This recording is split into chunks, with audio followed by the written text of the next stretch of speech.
Hi, Michelle here from At Home Property. I'm here today with a very special guest, Chris, my friend from Aussie Launceston. Just a little bit of background on my relationship with Chris. I think I started in the industry in 1997. I think Chris was before that, but we met when we worked together in a real estate agency locally. So you could say that we've ridden this property wave together and all the cycles that we've had along the way. So I'm really grateful for Chris for coming along to have a chat with me today about what's going on with the market, and in particular interest rates, because I know that is a subject of conversation for a lot of families and a lot of investors at the moment.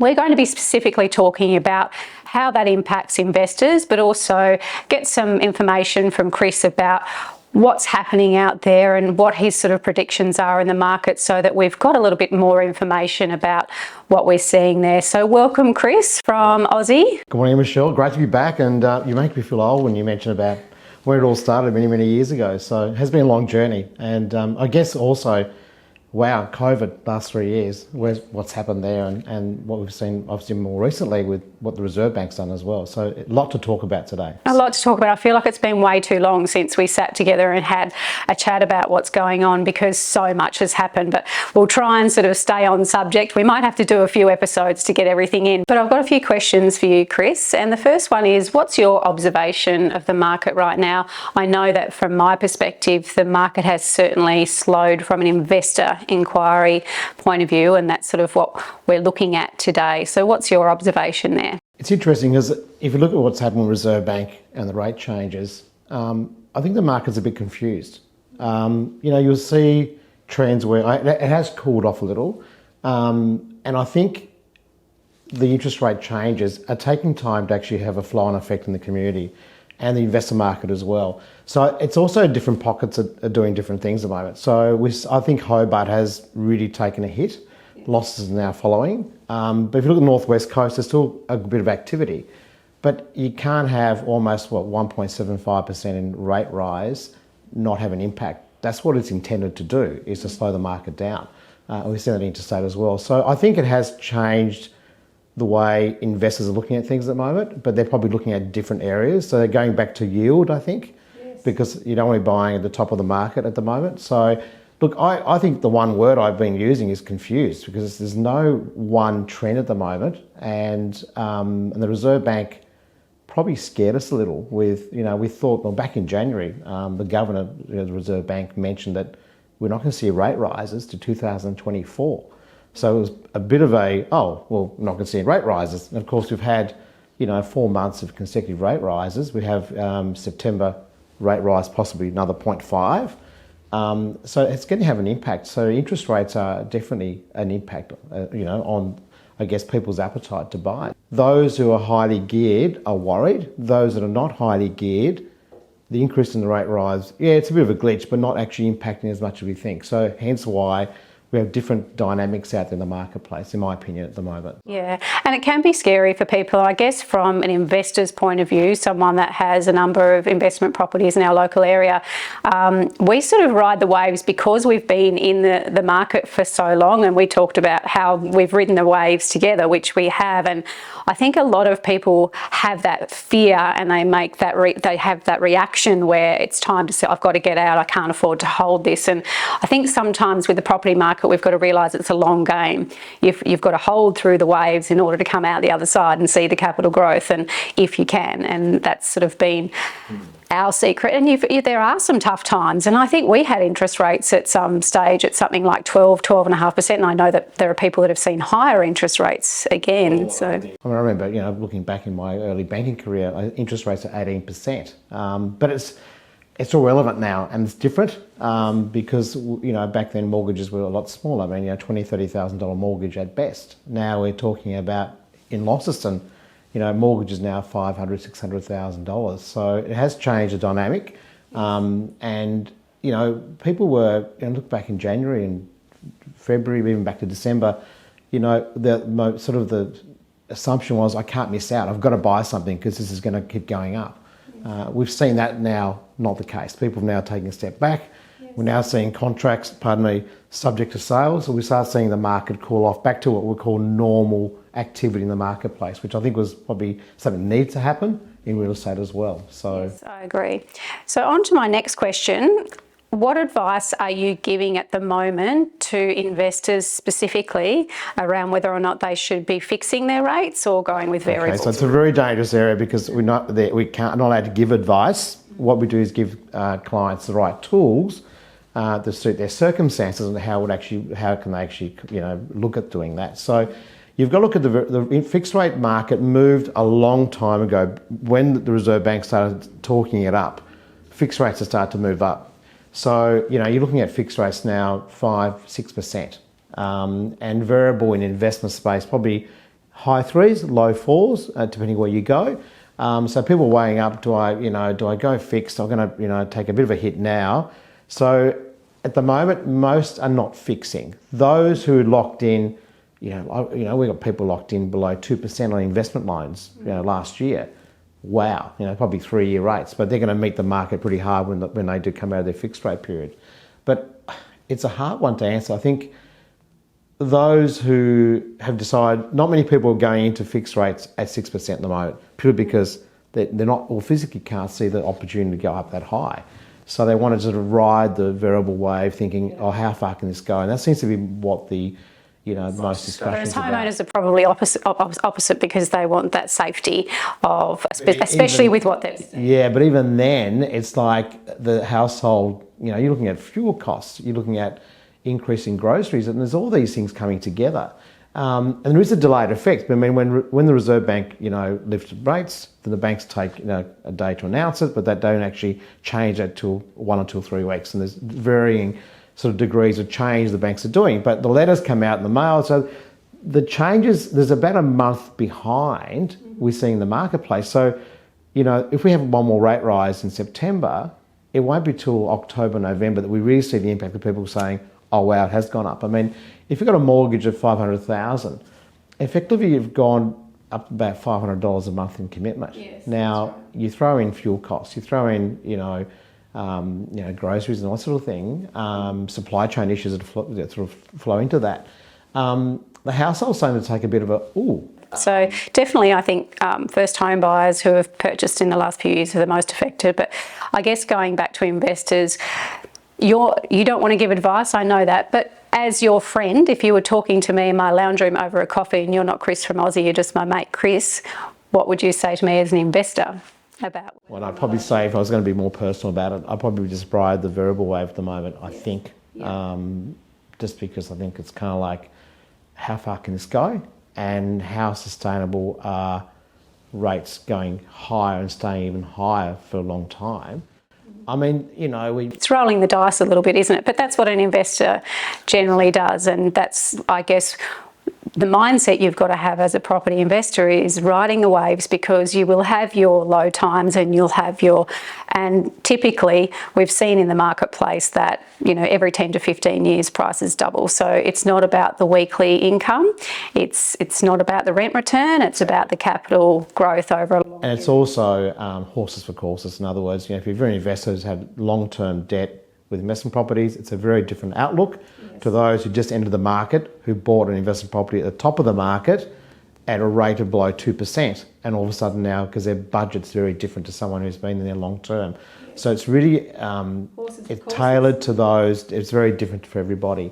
And that's why I see it's a bit a confused message out there in some cases. Great, thank you, Chris. My next question is, and I know that this is information I'd like to put out to our clients because it's not done regularly enough, and we've had a lot of situations where we've really been able to help clients out, and you've helped our clients out, and that is, how often should they be reviewing their rates and looking at what their bank's actually doing for them? How regularly should that happen? That's a good question. If you turn the clock back 3 or 4 years ago, an annual review was sufficient, the rates weren't changing, things weren't changing. All bank products have an interest margin attached to it. So in other words, you could be on an older version of product, and then if you do a review, you had an opportunity to maybe get a couple basis points off that, or it could be more. So that's been a very good idea to do that.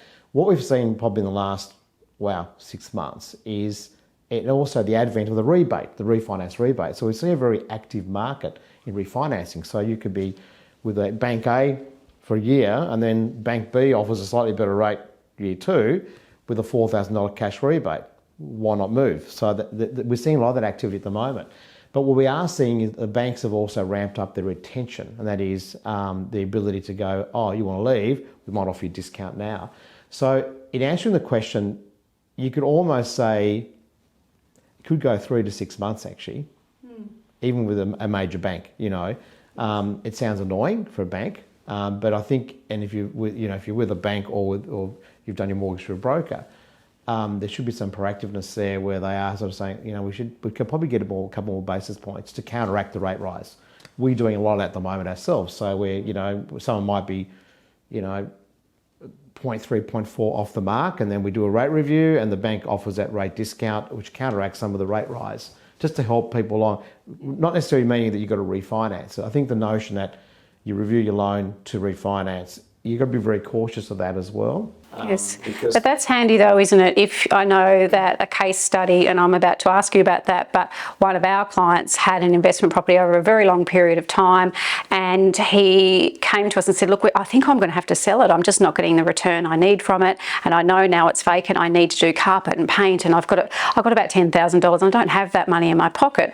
And obviously our next thing was, well, have you spoken to your bank or your broker about equity and reviewing your interest rates? And at that time we found out he was paying probably 3 times the average interest rate, and we hadn't spoken to him about it because you don't. You just assume that investors are going to do that review. And so what he was able to do was have a review and save a fortune in obviously repayments, but also he was able to drag out some equity to do those renovations and therefore increase the rent by around $100 a week. So we've got to have these conversations. So I think investors don't always have the answers, to make sure you're talking to your advisors. It's very true. And most clients, I don't know what the statistics are, but if you ask most clients who've had mortgages for a while, what's your current rate? They really have to go and look it up. Yes. And some won't even know where to find it, to be honest with you, on their platform of the lender.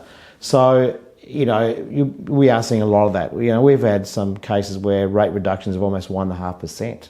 So people have been 1.5% above where they should be. And the reason for that is because for so long, rates have been coming down. So they've been, repayments stay where they are, life is great, no one's really worried about it, but in the background, they should be reviewing it. So, but now we have more awareness because rates are, this steep climb, rates moving very quickly.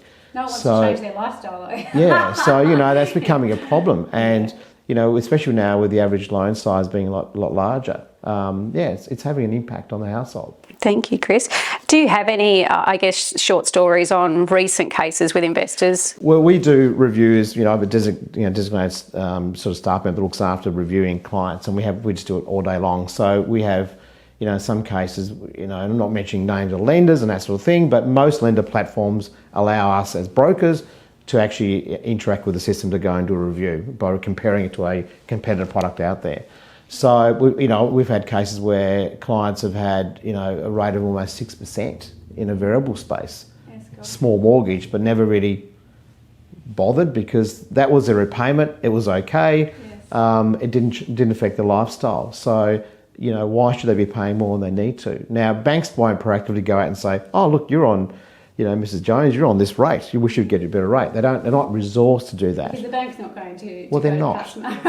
So you need to be either proactive yourself, yes. But there's no reason why. A broker can still do a review for you with a bank product that they haven't actually been involved in to start with, because we all have access to platforms. Yeah. So it is very, very important now to review as often as you physically can. So if you, back onto my client story, in order to utilise equity, because there are a lot of investors that have held property for 10, 15 years and at the moment that have substantial equity in the property, and we're obviously as property managers making recommendations to make improvements on the assets so that they see that capital growth and keep the value in their property. How easy, is it to refinance and redraw? Well, it's kind of easy. It's more about the process. So it's not necessarily refinancing. It could be simply a top-up.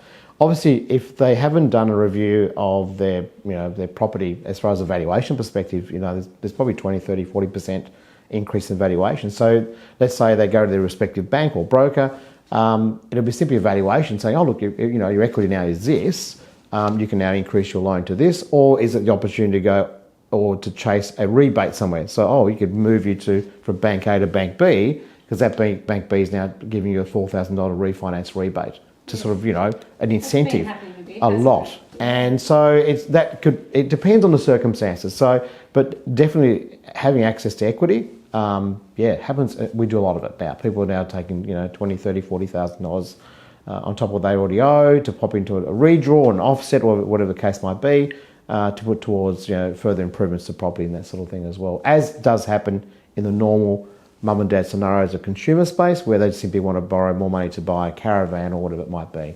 The next question I have is, I know that sort of 6 months ago, or 6 to 12 months ago, when the property market was going absolutely ballistic, we were having all of these issues with banks taking so long to process files, and settlements were blowing out by 30 days. So what are you seeing in the market at the moment in terms of what's an average settlement period? What would you recommend for an investor if they're putting in a contract? How many days should they allow for finance and that settlement process? Very good question. So it has improved a lot. So there are varying degrees of, between the worst lender to the best lender, but in essence, the major banks have got it together again. Time frames are, some banks at 24 hours, 5 days, 10 days max, back to some normality. Yeah. Where we are finding a problem at the moment is not so much what you can get approved, is all the banks have outsourced their processing for settlements to panel solicitors.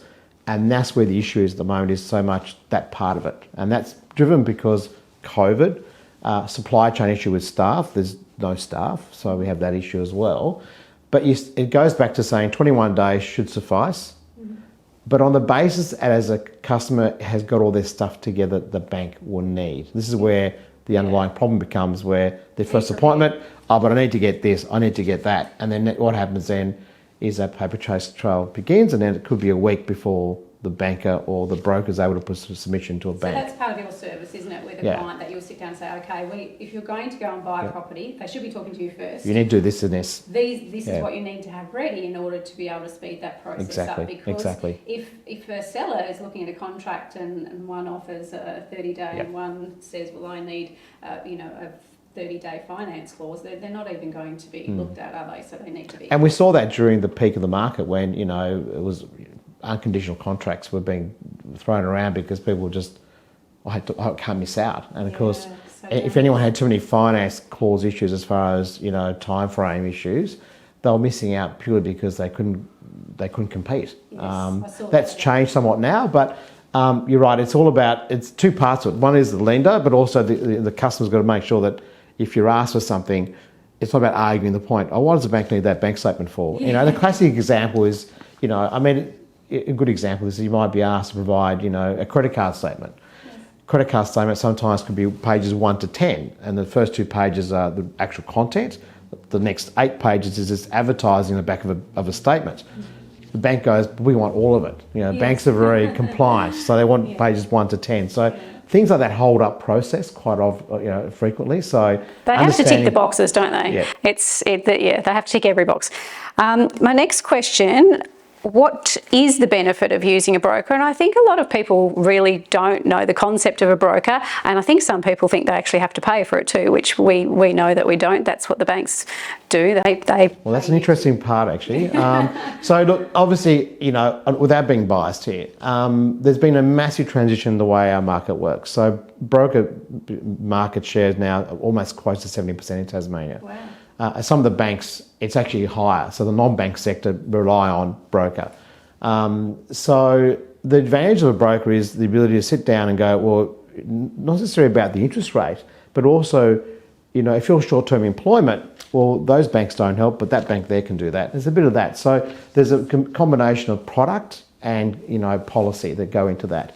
The interesting point about fees, it's what has changed dramatically has been that we are now seeing some of the more independent brokers now charge for the fee for service, which is happening quite a bit.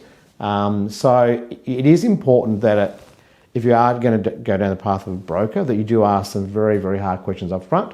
Yes. Are you charging me a fee? or if a real estate agent has referred you, is there a kickback happening in the background? Yes. We've seen a bit of an issue lately where the refinance rebate has been used to sort of fund kickbacks to real estate agents and all sorts of things. So it's a bit dark at the moment. So I think it's up to the consumer to really ask and pretty hard. It's no different to interviewing a property manager. If someone refers you, you should still take the time to meet with them and work out whether or not it's someone you can work with and that you trust. And I think you do pick that up when you have a long enough conversation with someone, whether or not it's someone you can trust, because there are sometimes relationships behind the scenes for the wrong reasons, which we know through the industry. Yeah. And it becomes transactional rather than, is that person referring to that person to really for your best interest, but rather as a transactional, and you need to be aware of it. I think consumers are much wiser now to that. I think now consumers, jump on Google, they look things up, and word of mouth in the tea room, as we call it, really sort of dictates where people go, I think I should go there because I've got a few good reviews and friends have gone there. I think that's where it's important. I just want to say, Chris, I think that information is so relevant and so useful for our clients and also our Launceston community, because there are a lot of people that have those questions. So I wanted to thank you so much for joining me today. And I think we both agree we need to do this again sometime soon. So thank you so much for your time. I know you're a busy person, and we'll get together again soon. Thank you.